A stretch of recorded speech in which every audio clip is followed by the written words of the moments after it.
have a plan. We have a plan. দেশে ফিরেই তারেক রহমানের এই বাক্য শুনে সমৃদ্ধশালী দেশ গড়তে স্বপ্ন দেখতে শুরু করে মানুষ। কিন্তু দেশ গড়ার কথা বলে একের পর এক ভয়ঙ্কর প্ল্যান বাস্তবায়ন করছেন Tarique Rahman. I have a প্ল্যানের অংশ হিসাবে গণমাধ্যম দখলের খেলায় মেতেছে বিএনপি। সম্প্রতি তারেক রহমানের নির্দেশে দখল হয়েছে সময় টেলিভিশন।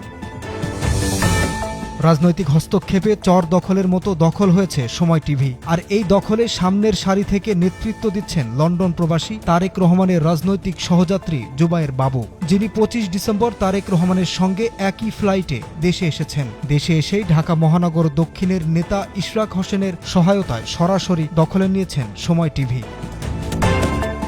তারেক রহমানের নাম ব্যবহার করে জুবায়ের বাবু বসেছেন সময় টিভির সিইও পদে। বিএনপির ভাইস চেয়ারম্যান বরকত উল্লাহ বুলুর ছেলে ওমর শরীফ সানিয়াকে বানানো হয়েছে সময় টিভির উপদেষ্টা। এছাড়া বার্তা বিভাগের নিয়ন্ত্রণ নিতে বিএনপির অ্যাক্টিভিস্ট সাংবাদিক মুস্তফা খন্দকারকে বানানো হয়েছে হেড অব নিউজ। এই মুস্তফা খন্দকারের নামে ঢাকা বিশ্ববিদ্যালয়ের শিক্ষক শেহরিন আমিন মোনামিকে কটূক্তির দায়ে মামলা রয়েছে। এছাড়াও সময় টেলিভিশনের হেড অব ডিজিটাল পদে বসানো হয়েছে বিএনপির মিডিয়া সেলের ক্যামেরাম্যান সাদাত আলী সাদাফকে। এছাড়াও টেলিভিশনটির গুরুত্বপূর্ণ আরও বড় বড় পদে আরও বেশ কয়েকজন বিএনপি নেতা ও সাংবাদিক বসানোর প্রক্রিয়া সম্পন্ন হয়েছে। এক কথায় পুরো সময় টিভিতে চর দখলের মতো চলছে চেয়ার দখলের প্রতিযোগিতা। বিএনপি সময় টিভির নিয়ন্ত্রণ নিয়েই আওয়ামী লীগ পুনর্বাসনের কাজ শুরু করেছে। সময় টিভির সাবেক এমডি আহমেদ জুবায়ের, যিনি সাবেক আইনমন্ত্রী অ্যাডভোকেট কামরুল ইসলামের ভাগিনা। ৫ আগস্টের আগে আহমেদ জুবায়ের স্বৈরাচার শেখ হাসিনার সমস্ত এজেন্ডা বাস্তবায়ন করেছে। ৫ আগস্টের পরে আহমেদ জোবায়েরের নামে রাজধানীর বিভিন্ন থানায় ৩টি গণহত্যা মামলা হলে সময় টিভি থেকে পালিয়ে আত্মগোপনে চলে যান তিনি। দীর্ঘদিন পর আহমেদ জোবায়েরকে আইনি সহায়তা দেন বিএনপি নেতা সুপ্রিম কোর্ট আইনজীবী কায়সার কামাল। কায়সার কামালদের সহযোগিতায় আবারও আহমেদ জোবায়ের সময় টিভিতে ফিরে আসে। মোটা টাকার বিনিময়ে বিএনপির নেতারা আহমেদ জোবায়েরকে সময় টিভিতে পুনর্বাসন করে। আহমেদ জোবায়ের এখন সময় টিভির স্বঘোষিত এমডি। গণহত্যার আসামি জোবায়ের বিএনপি নেতাদের সহযোগিতায় পৌঁছে যায় তারেক রহমানের কাছে।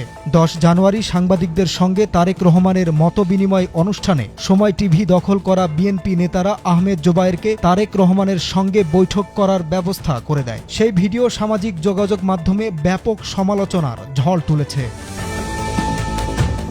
হাসিনা আমলে আহমেদ জোবায়েরের সকল অপকর্মের সাক্ষী খান মোহাম্মদ রুমেল। রুমেল তখন সময় টিভির চিফ রিপোর্টার। রুমেল মূলত সিআরআই এর বেতনভুক্ত কর্মী, কিন্তু সে অফিস করত সময় টিভিতে। এই রুমেল সময় টিভিকে সিআরআই এর ক্যান্টনমেন্ট বানিয়ে ফেলে। অভ্যুত্থানের পর সময় টিভির কর্মীরা খান মোহাম্মদ রুমেলকে বের করে দেয়, কিন্তু বিএনপি দখল নেওয়ার পরপরই খান মোহাম্মদ রুমেলকে এডিটোরিয়াল চিফ হিসাবে নিয়োগ দিয়েছে।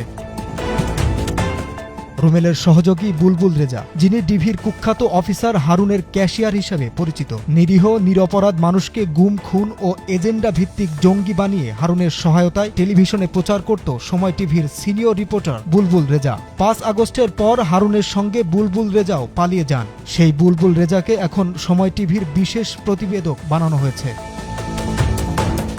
ব্যাংক ও ব্যবসা প্রতিষ্ঠানের মতো একের পর এক গণমাধ্যম দখল করে চলেছে বিএনপি। দলটির চেয়ারম্যান তারেক রহমান দেশে ফেরার পর প্রকাশ্যে গণমাধ্যমকে রাজনৈতিক প্রতিষ্ঠানের মতো ব্যবহার করছে। এই গণমাধ্যম ব্যবহার করে আওয়ামী লীগের মতো বিএনপিও ফ্যাসিস্ট হয়ে উঠবে। বন্ধ হবে মুক্ত সাংবাদিকতা।